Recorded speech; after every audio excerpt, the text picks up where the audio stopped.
Howdy, howdy, howdy, my name's Anashi Sasuke. Welcome back to Let's Play Hiveswap FriendSim. In the last episode, Yandere happened. In this episode, it's the start of Volume 12, and it looks like there's gonna be a Volume 13 after that. But, will Volume 13 be the last one because 413? I don't know. But this volume's called Of No Nothings and Know-It-Alls. God, you have a headache. Is it dehydration? Only if you're thirsty for companionship. Are you hurt? Only your heart, and it aches for more pals. Is it withdrawal? Only from your addiction to new buddies. Really, there's only one cure for what ails you. Friendship! You wonder whose sweet medicine you'll be imbibing this time. So we got, Gallic Gigsy, which is Galaxy, and Torona Cassant, who looks like... Okay, so... serious? Friendly. Kind of adorable. Kind of insane. Let's go with this one since we always go one and the other. I don't think I always started with the first one. I did the second one, but it does sound like plot-wise it makes a difference which one you do first. So, Gallic. It's a chilly night. Not a bad way though. It's the kind of crisp air that invigorates you. You think you might just fuck around and make a friend. You're busy breathing in a big old lungful of the stuff when you hear someone call out behind you. Excuse me, alien. I would like a word. It's phrased like a request, but delivered like a command. You don't recognize the voice, so you do some mental calculation as you turn. Whoever it is seems like they know who you are, which could be good or really, really bad. If you could make it to Zebruh's Hive in a few blocks, you could make it to Zebruh's Hive in a few blocks if you had to make a run for it. That's not exactly a place you'd like to take Sanctuary, though, so you figure the risk of talking to this mystery troll is worth it. By the time you've rotated around the face of them, you've got a big friendly grin on. I think I recognize this song. I do have a fair amount of Homestuck music in my possession, and I think I recognize this. Anyway, it's a bit of work to keep it there when you see who it is. Tall, sharp suit, well filled out, curly hair, cute little Christmas tree looking horns, and an expression that screams, would pay someone else to bisect you if you call anything about him cute. It's a good thing you didn't choose to run, because last time you saw this guy, he was sprinting away from your sparkly self at top speeds. You'd have no chance. Oh! He strides towards you now with considerably less fear, but about as much purpose. Playing it friendly, you hold out your hand for him to shake. He takes it immediately like it's an instinct. Yes, I'm Gallic, Zigisi. Zigisi? Yeah, Zigisi. You are the alien, nice to meet you, officially, etc., etc. It is imperative that we speak. As it is a matter of some importance, I hope you will take my request seriously and follow me to my hive where we can talk more openly. It is in your best interest to comply. Can I click this? 1. I live around the corner. 2. This is not a threat. Rather, it is a genuine expression of the critical nature of my request. Okay. Wow! Okay then! We got a wordy motherfucker over here, huh? A short and sweet, hey, let's hang out would have worked on your friend-thirsty self, but that's fine.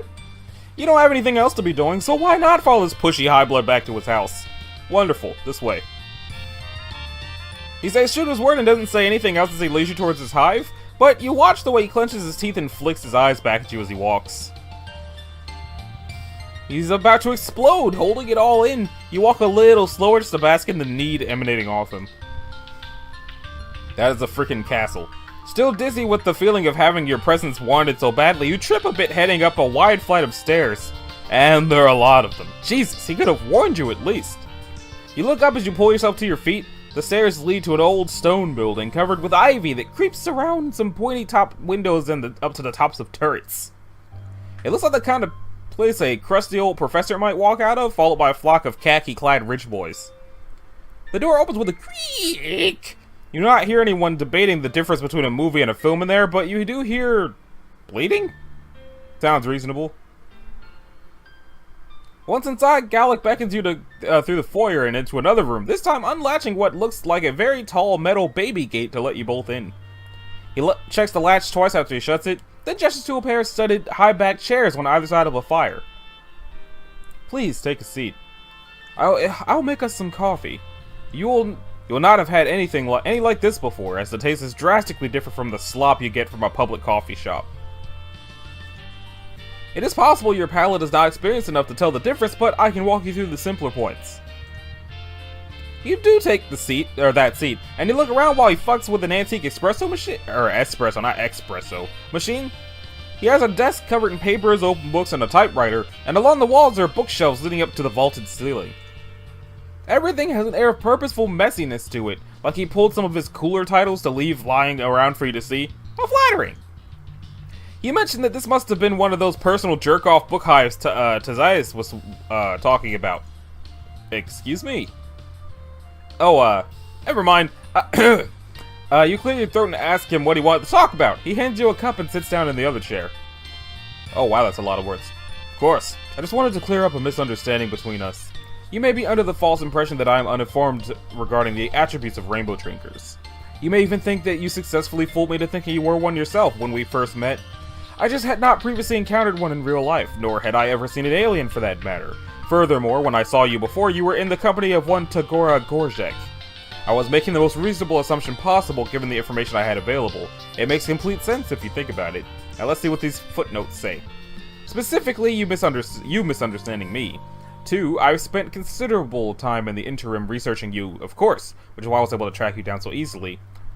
3, rainbow fucker extraordinaire. He looks at you expectantly. Oh! You guess it's your turn to say something.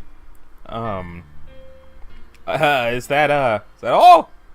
Man, what the fuck is this guy talking about? You thought whatever he wanted was gonna be a way bigger deal. You want to get this straight, you say. He dragged you all the way here under a thick veil of secrecy just so he could tell you he knows what he's talking about. That he was not actually right, that he was actually right and not wrong, smart and not dumb, specifically about rainbow drinkers. Yes? Is this confusing to you? I cannot have people thinking incorrect things about me. Technically, not only specifically about that topic, but that is the pertinent piece of information in this conversational context. Cool, no, you're just checking. You tap your fingers on the leather arm of the chair. Is that all he wanted from you? Oh, yes, I suppose. As long as we're in agreement, and you do not intend to spread any misinformation. You promise? That is great news. There's a long pause. He looks disappointed somehow. You're not sure if this is what he was expecting, but it sure as hell is what is transpiring. I will show you out. Aw, man. Okay, so that's bad ending number 1.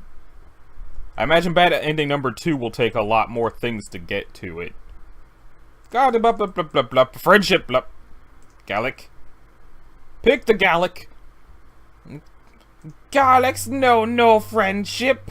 Okay, laugh my ass off. I don't give a shit, my dude. You laugh and then realize he's 100% serious. He really cares that much what you think of him. It reminds you a bit of you a few months ago, or, you know, a few days ago. Still, you know what it's like. You try to tread the line between humoring him and easing him out of having to care that fucking much. You tell him you'd like him even if he was a complete rube, a total rainbow drinking laureate, if his incompetence knew no bounds. I get it. Ah, heck. If the barely contained panic in his eyes is any indication, he isn't all placated by that. You cut off that line of friend finagling and try something you hope is a little more his speed. It must be cool to have a primary source of sitting in its own jerk-off book hive though, right? He exhales, gathering himself a little. I am not sure why you keep calling it that, but I do admit I am interested in the chance to learn more about you. Stop immediately. His fingers twitch. You hope it doesn't mean in the like, creepy dissection kind of way? You're free to leave, right? He glanced anxiously at the locked baby gate. What? Of course you can leave. Just because I am a highblood does not mean I'm a fucking sadist. My interest in you is purely academic and friendly. Furthermore, that gate is not for you. Why is there another footnote in the footnote? You should know by now that predilection is not bound to any one caste. I know you are amenable to that kind of thing. Do not worry about it. If all goes well this evening, we'll not even have to make use of it. I have more important things to be doing, usually. Does that mean I missed some footnotes within footnotes? Because I saw the thing and I didn't really think about it. So, apologies for missing a footnote within a footnote. I can't really go back to fix it. You definitely do worry about it, but not in a present actionable sort of way. Just in this sort of under the surface self-preservation way you've worried about, you know, everything that's tried to end your run here in Alternia so far. Plus, he offered you friendship. You'll reach your heart into that monkey trap any day. Hell yeah, then. You throw your arms out, toss your head, and tell him you're ready to be studied and subsequently friended. Gallic doesn't pounce right on that, though. Mostly he looks uncomfortable, which doesn't stop him from talking. I do have considerable interest in understanding the pathos of the alien. What I really want to know is what makes you so magnetic. All observable criteria points to you not being much to look at, but there seems to be something about you that draws people in. Well, I guess I don't get to see that footnote then, thanks! That isn't even on the top 10 list of insults you've heard since landing, so you just brush it off just fine. Plus, you have it on good authority that your legs are nice. You flex those bad girls in order to give yourself a little self-esteem boost. I was wondering if you'd emissarial status, but the more I learn about you, the more difficult it becomes to make any sense of your plans. Accounts of your activities contradict each other at almost every turn. You are either the most suave and well-connected plenipotentiary I've ever heard of, or you're running around with no clue what you're doing and somehow it works out for you anyway. Let's click the footnote for real. I'm strongly leaning towards the latter, especially after this meeting. For example, what the fuck are you doing with your legs right now? Is that supposed to be impressive to me? You mean, it's worked before? A low, frustrated clicking rumbles inside his throat. He puts his coffee aside and crosses his legs. This is the sort of thing I'm talking about. I know all about your antics, leg-based and otherwise. I just cannot work out what the draw is. Why do people like this? Let's see what the footnote says. Again, no offense is intended, and if you feel that way, that is on you. I'm just trying to understand. He seems pretty fixated on this. You wonder if, perhaps, he has some hidden reason for wanting to know why other trolls might be into your freaky little self. Some sort of personal interest in another troll's friendship decisions and inclinations and interests, just, you know, maybe. You wait for him to blush, but he doesn't. He does start talking very quickly, though. First of all, I do not know what you mean by that. I do not base my self-worth on anything so external. Hypothetically, if I did happen to be invested in what someone else thought of me, I would not tell you about it. Furthermore, just because I am not a freak does not mean I do not have desirable traits. You would probably just tell him anyway. By him, I mean any hypothetical mutual acquaintance. Goat! You'd think he'd probably keep going forever now that he started letting it all out, but there's a sound behind you that makes him shut the fuck up, or that shuts him the fuck up, rather. You both turn to see his left as a big scruffy goat gently headbutting the baby gate. It looks extremely friendable.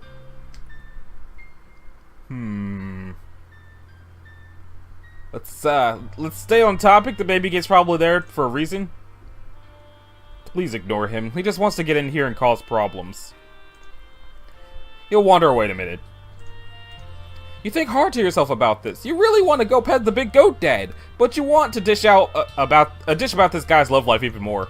You've heard some about this situation from the other side, of course, but you really shouldn't let Gallic know that Tagora tells you about their tentative and awkward pitches flirtation, unless you know it helps you get more friends. No! You slap your own cheek to snap out of it. No secret spilling. Gallic leans away from you against the back of his chair. Fuck, you are really not doing anything to change my impression of you. You have an idea, so you cut him off before he can monologue you to death. You tell him that it sounds to you like what's really bothering him, a regular non-freaky guy, is that he's jealous of your free-spirited friendability. He wants what you've got. Glares at you as breathing quickening. Whoo, yeah, hit a nerve. I do not want anything of yours. Damn it! Lost another footnote. Interrupting him has worked pretty well so far, so you try it again. Let's cut the shit, you say. There's no reason for him to hide anything from you. See if I can make the thing happen where it goes backwards by mistake. Nope. Yeah, I don't know how to make it go backwards. It just sort of does that sometimes. First of all, you already promised to like him no matter what. Secondly, you know what it's like to want to impress someone. And finally, you know all about how to be a huge motherfucking weirdo. So, why doesn't he let you show him how to walk on the wild side? He can take a few pointers from Alternative's biggest freak. You can see the ensuing makeover montage already and you start bouncing up in your seat. I have zero interest in... Okay, that won't do it. You try one more tactic, telling him you guess he just doesn't mind not knowing shit about how to be a freak. Oh, Gallic, they'll all say. Smart at how to be boring and a real big dumbass about weird stuff. Ah, I see what you're doing. It stands to reason that allowing me to broaden my horizons with your alien ways will only serve to increase my cultural competence. Click the footnote. Unfortunately for me, it will absolutely work. Great! So what'll it be? Shopping for a new, more casual suit? Or something wilder? Spicy undergarments? Dyeing your hair? Other weirder body mod? Gallic's eyebrows shoot up. That last one sounds interesting. Wow, he's really ready to go whole ass, huh? You weren't expecting that from this guy, but you guess maybe he was waiting for an excuse to try something? That or he really can't deal with not being Alternative's biggest obnoxious know-it-all. Go big or get cold, as they say.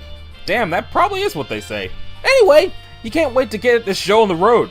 You tell him you even know a guy that could probably help him out. Will he be discreet? I'm willing to leap into this, but I do need to protect my privacy, of course. Oh, for sure. You mean, like, probably? His brow furrows, either at your continued interruption or your hesitance, so you waste no more time and whip out your palm husk. You pull up the secret gripe profile you got Malik to make so you can keep in touch and call him up. What's up, Robo Buddy? I don't remember what voice I gave you, I'm sorry. You get right to it and tell him you made a new friend who's looking to get a new hole put in him. Behind you, you hear Gallic choke on his coffee. Artistically, an aesthetic hole. Gallic shrugs weakly, his eyes still wide. Or something similar. Hell yeah! Anything for you, bud? Malik's eyes dart from your face to the room behind you. You're not sure how much he can see through the screen, though. My gear equals easy to pack, so I'll be over soon. I'll bring options. You start to give him directions, but he stops you. Don't worry, I know exactly where you are. Your palm husk equals low-jacked. Figured you'd be cool with that. See you soon. Malik hangs up and you grin at Gallic to reassure him. This sure seems like a manageable situation. He offers you more coffee, which you take because you're a polite guest. There goes the dehydration. Does coffee help dehydration? I feel like coffee might make it worse. Gallic starts ideating in a small leather-bound notebook, so you mostly watch, listening to him explain the brainstorming process, take sips, and wish the goat would come back. Eventually you hear soft footsteps approaching. Gallic jumps when Malik opens the baby gate. How did you get in the front door? I hacked it. Gallic's mouth opens and shuts a few times. His eyes dart between your and Malik's matching hoodies. Just kidding. Your operation equals pretty low-tech for an indigo, unfortunately. Your lust has let me in. Anyway, I'm Malik. And from behind him, a proud bleating. Hell yes! Gallic looks around and wrings his hands. There's a lot going on all of a sudden. He points to you. You, alien, hold on to my lessons. He cannot be unsupervised in here or he will eat everything. And as for you, Malik, hello. My name is Gallic, Sagisi. Welcome to my hive. Things are not typically so hectic in here, I apologize. That equals no problem. I hear you want to get freaky. Gallic tugs at the bottom of his suit jacket, straightening it reflexively. Poor dude. You want to tell him you're proud of him for going so far out of his depth, but he seems to be holding his own here. Plus, the goat really wants to get a snack out of some old paperbacks. You take your job seriously and hold on tight to his neck. Yes, that is correct. I hear you have the tools to help me achieve this. I'm open to a wide range of modifications. My notebook has some sketches. I will need to be able to hide it easily under clothing, however. Look only at the last 6 pages. Flip to an unauthorized section and you will lose the privilege of using your eyes ever again. Damn. You want to dutifully look and not touch too, but wrangling a big goat is a full-time job. Malik holds the notebook up for you both to see. Wow, Gallic's not a bad artist, actually. Still, you have to kind of turn your head and squint to make out what's going on in a couple of the sketches. You guess there are still a few surprises left for you in the brave new world of troll anatomy, huh? You point to the sketch you like best with one hand as you scramble to keep hold of a fistful of wiggly, luscious fur with the other. Yeah, I can work with that. Hell yeah, button up. Get some layers off. Gallic flicks his eyes to you and you give him a big supportive thumbs up. You look politely away when he starts taking off his jacket. Instead, you focus on your job and oh, you have some pocket snacks. You pull out some mostly not bruised fruit and offer it to Gallic's luscious. He chops it up readily and calms down a bit. Geez, can't Gallic afford food for this guy? He eats plenty. He's only being dramatic. Gallic doesn't take off his undershirt, but he does roll up the bottom of it before leaning his forearms against the back of one of his chairs, exposing the broad palette of his hips and back. That design does capture an ineffable facet of my core self. Get going on it. I assume I do not need to spell out any potential consequences if you stray from the artistic vision, correct? Before I change my mind. Malik rolls his eyes and pulls out a tattoo gun. It looks mostly how they do on Earth, but with a strip of greenish, almost biological light. Don't worry, your blood color equals crystal clear. Gallic winces at the first press of the gun to his skin. Or maybe it's lasers? There's a glow happening back there. With the lessons stated, you're free to see what's going on, so you climb into the chair Gallic's leaning against the back of and peek over to watch. So what's the deal with this anyway? Tattoos don't seem much like your vibe. There's no specific reason. I'm simply fleshing out my worldly experiences, attaining visceral knowledge of a new kind. Intense physical pain, for one, though I am able to bear it. He's checking off something from his bucket list, you helpfully add. Gallic flushes bright blue and jerks backwards, screeching like you haven't heard him since you first met and traumatized him. Whoo boy, you have no idea how, but that was apparently extremely the wrong thing to say. Watch it. You're gonna make me fuck up your ineffable vision. No need to flip your think pan. Gotta do what it takes to find a bucket, buddy. I've been there. Gal stares decidedly into the middle distance as he breathes in and out and repositions himself against the chair.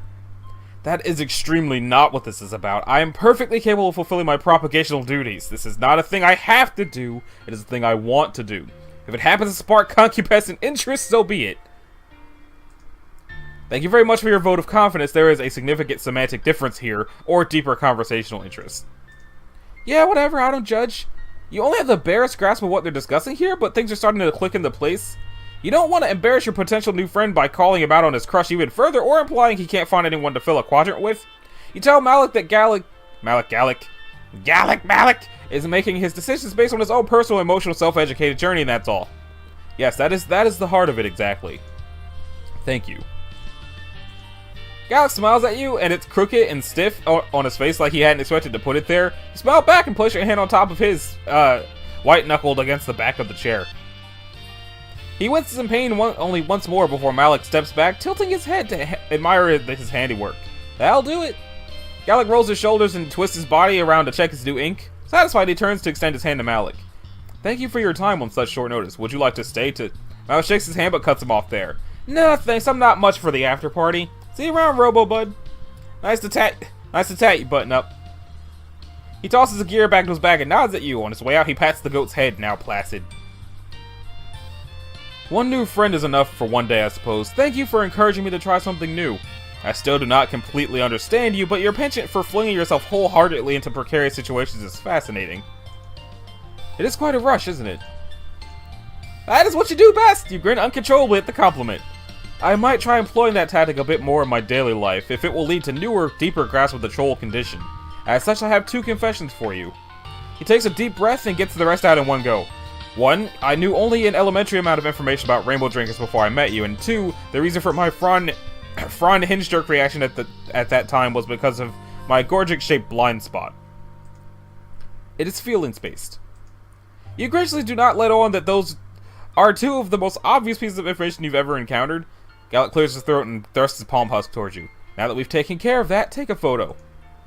I can't reach. Observe me admitting these inadequacies with ease. He turns around and you lovingly set up the shot. On his hip bone is a modest rendition of his sign in indigo, of course. It is framed by 2 sprigs of pine crossed under it in a V. Crossed under it in a V. There we go. The look on his face as he turns back over his shoulder for the camera is the most self-satisfied thing you've ever seen. When you hand Gallic his palm husk back, he fucks with it for a minute, and then it starts buzzing with notification after notification. He looks up at you, a smile creeping into the corner of his mouth. He bites it back like he's not sure what to do with the undefinable happiness he's experiencing. He hates it.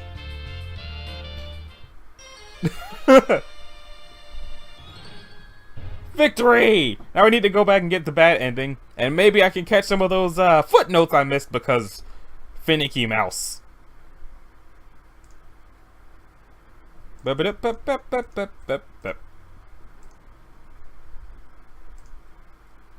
Okay, so fast forward. I laugh myself, I don't really give a shit.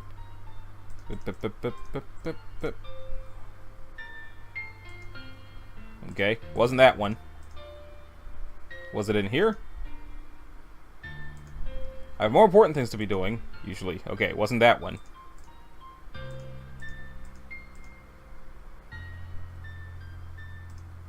I apologize if you're offended. Okay. I am strongly leaning towards the latter, especially after this meeting. Right, I already read that one. Shit, was that one of the ones I missed? Screw it. I'm sorry. Feed the beast! As much fun as it is to get monologued at, you opt for a change in pace and ask Gallic if this goat is a good boy. If you call breaking into my book hive and eating important chapters of my manuscript good, then yes, he's the best. It's in the pre-novel phase if you were wondering. It is more of an experimental word rumpus. To be fair, raising and providing for me also makes his presence in my life a net positive.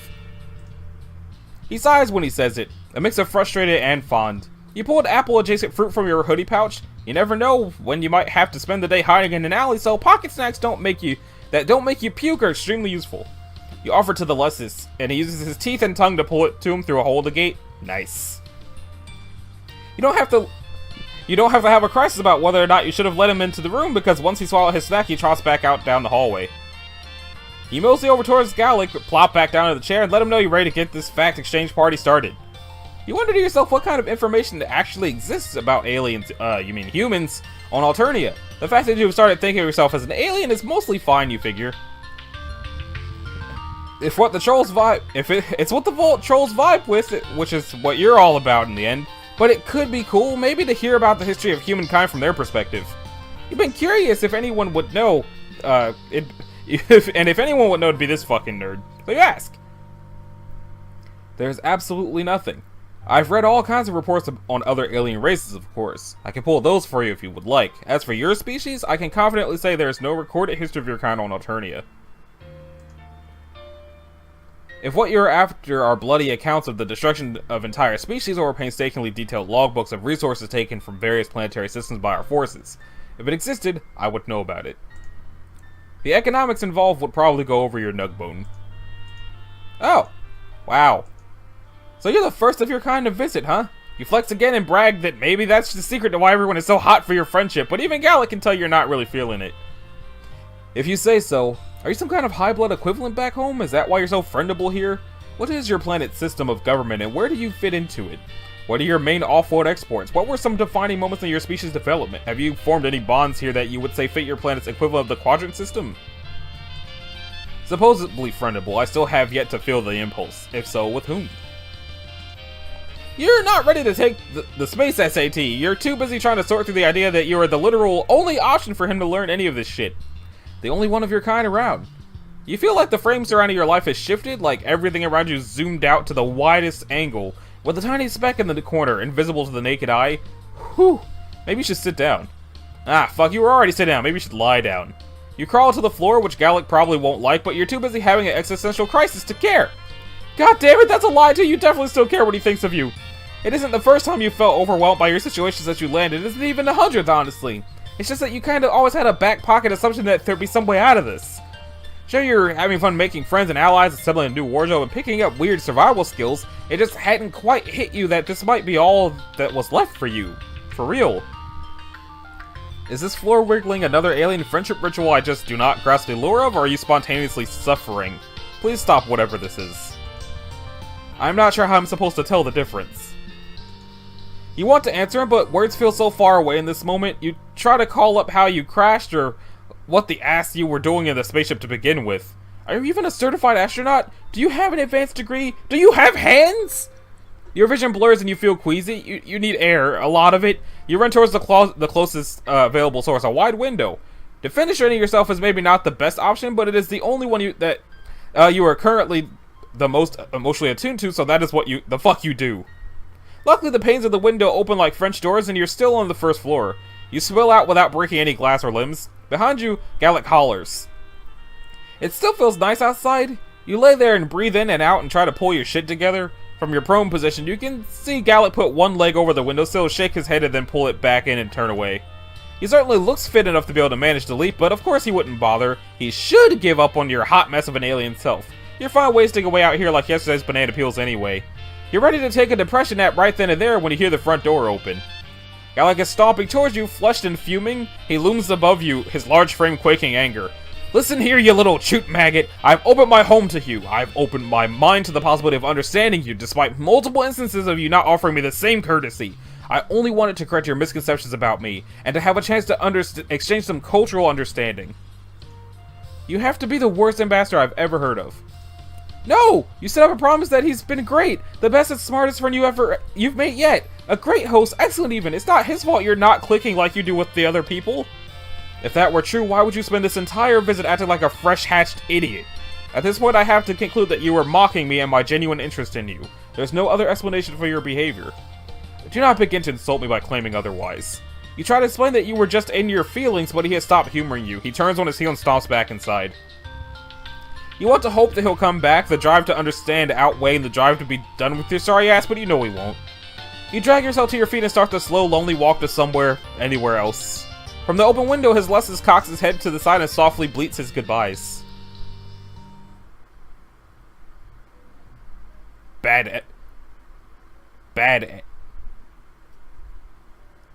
This is seriously making me feel like somebody who makes these is watching my videos. Like, I'm inclined to doubt it, because why would anybody in WhatPumpkin be watching these? But on the other, I don't recall having ever seen it called Bad End before, other than me saying it. So, if somebody from WhatPumpkin has been watching these, I'm going to need you to let me know so that I stop freaking out about it. Unless you're enjoying me freaking out about it, in which case you're welcome. So, this has been Anashi Sasuke. This is episode 23 of Let's Play Hiveswap FriendSim. In the next episode, we're going to be dealing with the troll that looks like they're a creepy, crazy child. So, if you liked it, a like and a subscribe will be groovy. If you didn't, you don't need to do either one of those things. And I will see y'all in the next one. Later.